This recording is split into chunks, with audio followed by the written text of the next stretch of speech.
Hello and welcome back to a new episode of Crypto Risk Office Spotlight.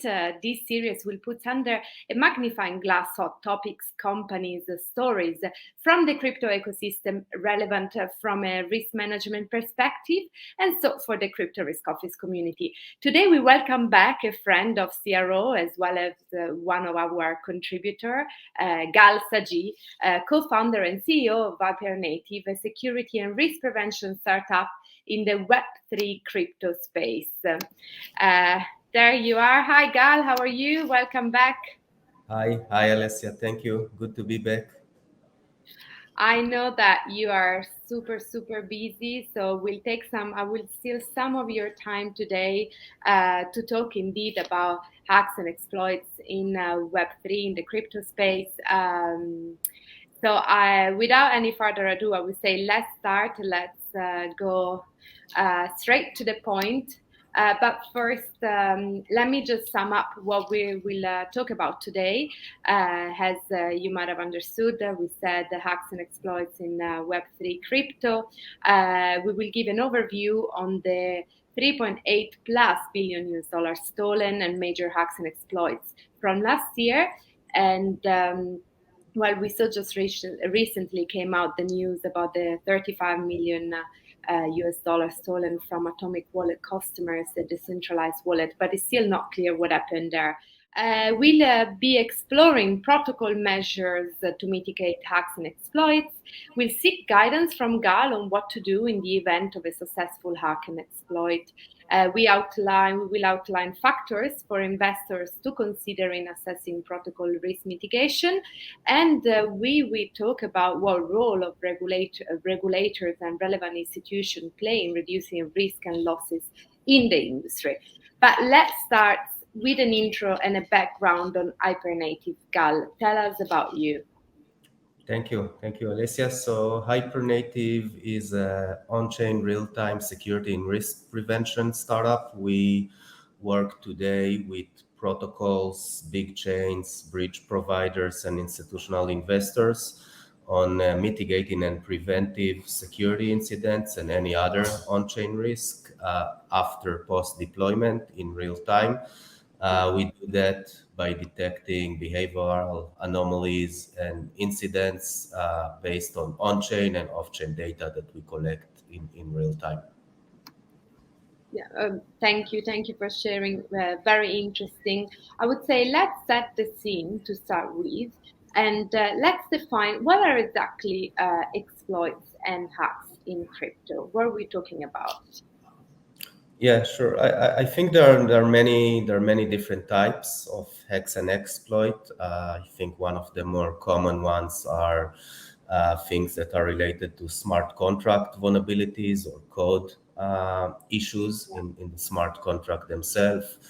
There are many other vectors like someone stealing private key or a multi-sig access to the protocol, privilege access. We have sometimes market conditions or third-party related risk that expose the protocol, whether it's from oracles they integrate with or bridges or libraries they've used and got hacked. We see a lot of forks, by the way, in crypto in general, which actually extend the number of hacks and exploit that happen.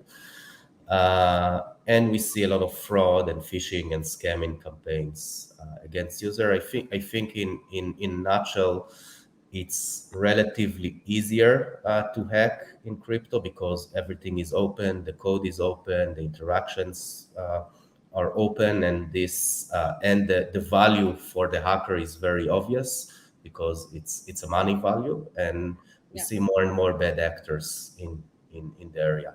Let's talk about what happened last year and what are the lessons learned. We said 3+ billion US dollars stolen, and what does this tell us? And which were the biggest exploits? And what is the lesson learned? So the biggest exploit that I remember from the last few months are the Euler finance hack that happened. There was the Wintermute hack that happened, 160 million. Euler finance was 200 million. That fortunately, most of the money was returned in this case. But I think that what we see at Hypernative since we started early last year is that the velocity and the number of hacks is actually increasing. It even seems like hacking is becoming easier than harder.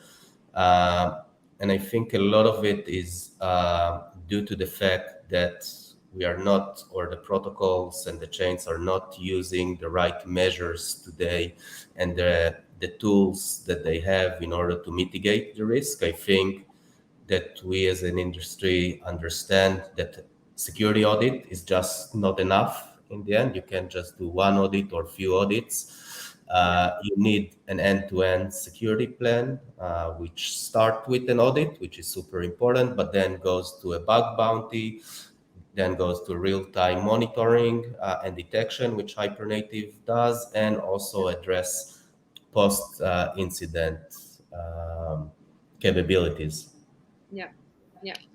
So indeed, okay, let's start to dig further into what protocols can do to prevent this from happening.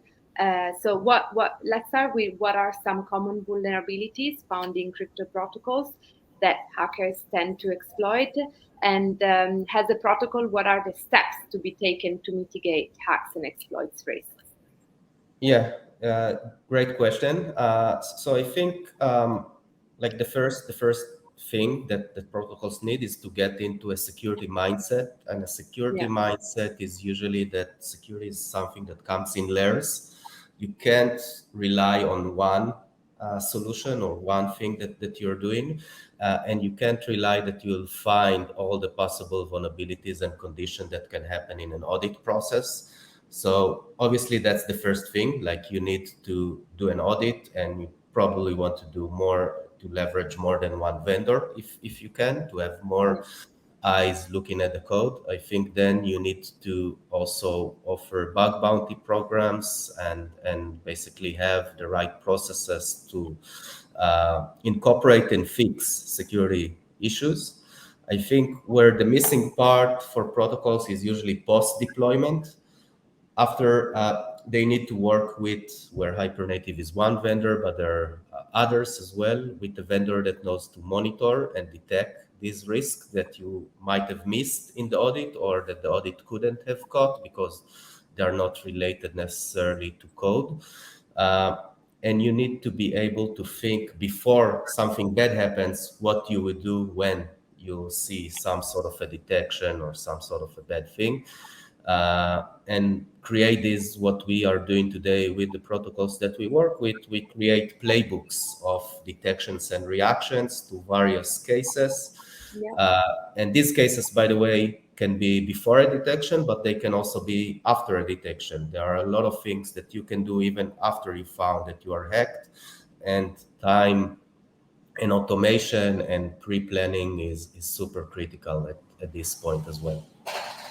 Yeah, definitely. Yeah, so from an investor point of view, how can an investor make sure that the protocol is investing in is taking all these safety measure, like, because we know nowadays is uh, especially with all these hacks and exploits happening, people are getting a bit scared of investing because they don't know if the investment is going to be safe.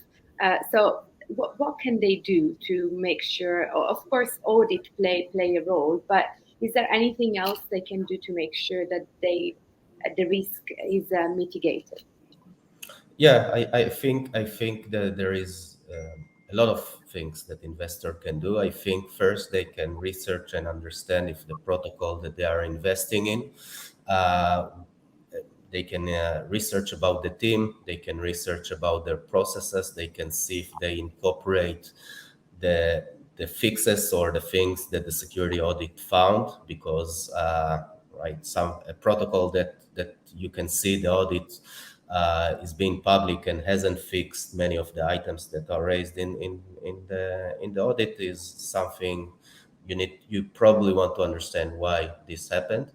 You Yeah. also need to, I think, see what kind of solutions and investment the protocol or the DAO or any party is doing in terms of security, because you need to have someone allocated in the team. Even if it's not a security person, you still want someone that is in charge of security and basically collecting all the items that are related to security. And you also want to see that the project is leveraging and working with related projects, because the reality is today that a lot of projects are relatively small. They don't have the money or the TVL to basically hire a security team of their own.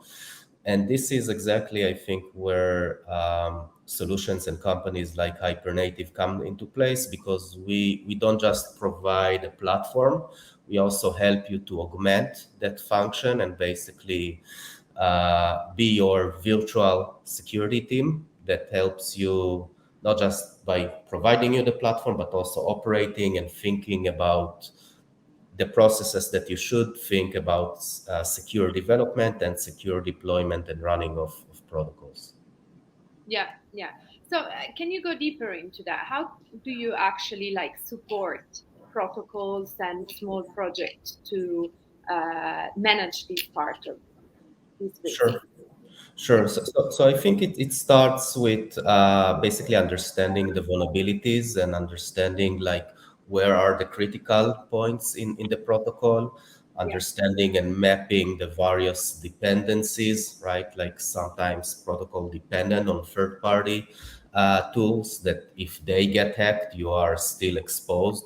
So these are things that an audit should cover. I think a good audit, but these things change over time, and you want someone that is tracking and letting you know how every change might affect you. I think the other part is creating these playbooks that I mentioned, basically thinking about like doing a post-mortem basically analysis, right? Like, okay, something is bad happened. Now, what am I doing? But thinking about it before that something bad is happening, right? Like, okay, now huge amount of money is being withdrawn from the project. What am I supposed to do? How am I supposed to track it?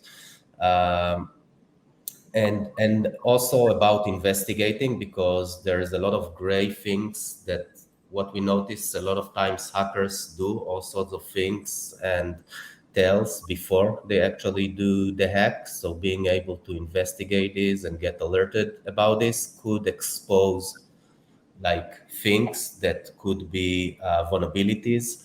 So, for example, just by monitoring behavior of users, we already uncovered for various customers critical vulnerabilities that the audit process missed. yeah, So a lot of that is thinking about these processes, planning ahead, and then hoping they will not happen, obviously. But yeah. when they do, we are ready.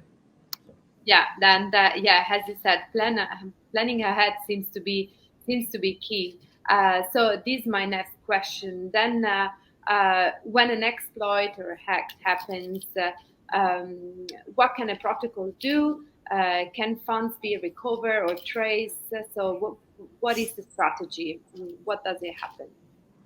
Yeah, so that's another great question. I think again we've been involved in a lot of these incidents because Yeah, unfortunately they happen even every day right now, but even every week.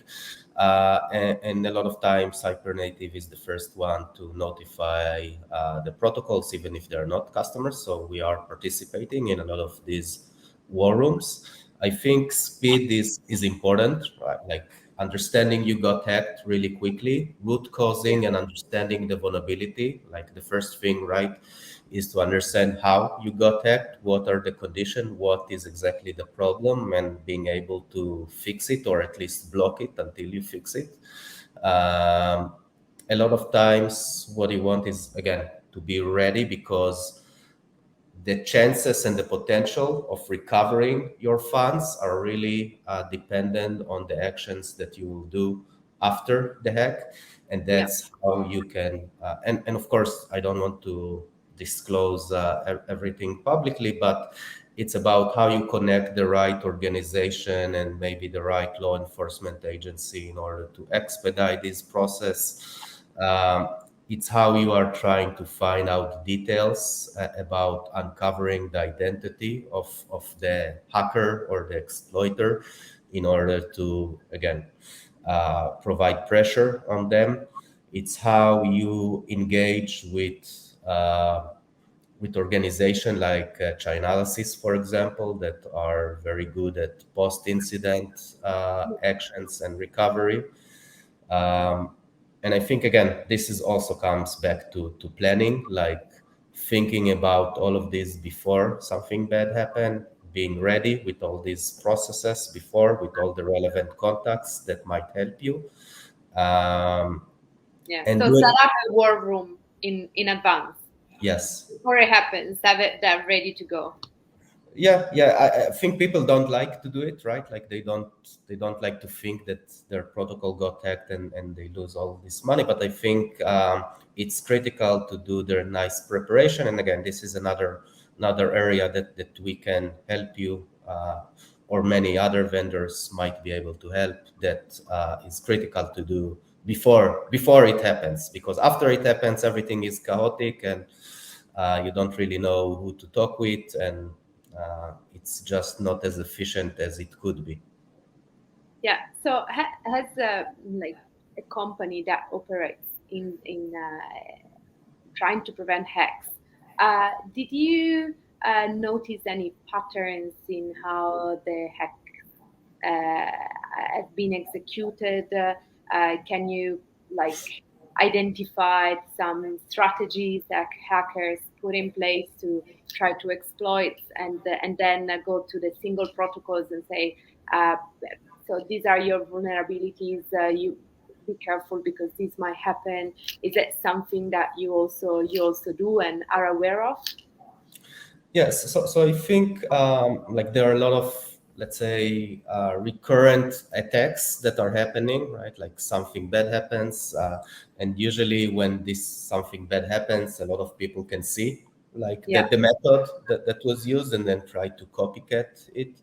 So there are a lot of generic security incidents that are happening again and again, and again, these are things that you would accept you would expect that an audit process catches, right? Because yeah, these kind of vulnerabilities happen. I think there are a lot of post-deployment problems that sometimes people fix something, but the way that they deploy it on chain and the way that the code is actually running on chain is a bit different. So these are also exposing to some security issues at some cases. yeah, I think the trick in general is, again, we also see, by the way, in crypto a lot of forks. So a lot of times people fork the same library. So when it got hacked in one project, it actually getting vulnerable in a lot of others. So understanding that you use a fork library that is vulnerable is important, which are things that Hypernative today cover as their service. But I think in the end, like the attack could come from some places that you didn't thought about and you didn't plan. And the trick, I think, in picking a good monitoring provider is that this provider can find you these what we call in security 0 days, basically the attacks that you didn't thought about and you never saw, and still being able to alert you in time to prevent these as well. yeah. Yeah, no, thanks for sharing. Very, very useful and relevant. I think many people nowadays, with everything is happening, are looking into security more and more. So we talk about what to do from a protocol point of view in case of hacks and exploits. How about from an investor point of view? Like, what would you recommend doing? So I think investors in the end, they need to basically push the protocols to meet the standards of Yeah, security that will prevent them uh, from having risk and exposure. I think investors, by the way, are also using our platform today. Yeah, Not just for security reasons, by the way, but also for all sorts of other market risks that they want to react yeah, in an automated manner. But I think it really boils down to demanding from the protocols. I think the protocols need the investors, they need the money, they need the users that come. And if it will be a common practice to have all of these security solutions and mindset, then the protocols will have to do it, just like they feel today that they have to do an audit, right? So yeah. Yeah, but I also mean in case and hacks or exploits happen, is there anything the investor can do to try to recover funds, or they just have to wait for the protocols to act with the relevant parties? I think it's mostly good that the relevant investors will be hand in hand with the protocols, and Okay. instead of trying different methods unsynchronized. Yeah, But they can definitely help with either their connections or anything that they can do that the protocol might need them to do at yeah. that. I know we are running out of time, but I have one last question for you, Gal. Uh, so, is there anything that institution, like regulators, for instance, can do to support, help companies, the protocols prevent hacks and exploits? Yeah, I think so. I think the reason why we started Hypernative basically is that we believe in Web3 and crypto. We saw there is a huge gap between the actual organization and the money that is being deployed and leveraged compared to the amount of security practices that are enforced today. And I think part of this can come from regulation that will basically set a standard for organization in how they treat security and how they respect and treat the investor money that people are putting in their protocols. And of course, there is a balance, right, between regulation of being too much regulation to regulation as a helpful tool to enforce that. And I think there needs to be a balance, but I think that some regulation can help um, you know people and protocols get more secured in the long run. Yeah. And do you see any country like going towards the right direction at the moment? Well, I think there Difficult are question. yeah, it's I think I hope all countries will eventually understand that this thing is the future of finance and infrastructure, and can bring a lot of good things, and we need help to mitigate the bad things. And I think Europe is going in the right direction, and I hope the US will also join, and Yeah. you know we'll do Well, what we can to help yeah. from our So it side. was great to talk to you, Gal, today. I know you're super busy. It's a hot day, so I will let you go. But I will invite everyone to follow you on Twitter, because I know you guys tweet about hacks and exploits and what's going on. Everything that, of course, you can publicly share. So, but can be relevant to stay up to date and. We're talking about risk mitigation. So this is also a form of mitigating risk, like stay informed and watch the space. Thank you very much, Gal, for today, and I'm looking forward to chat to you soon. Thank you, Alessia. Bye. Bye.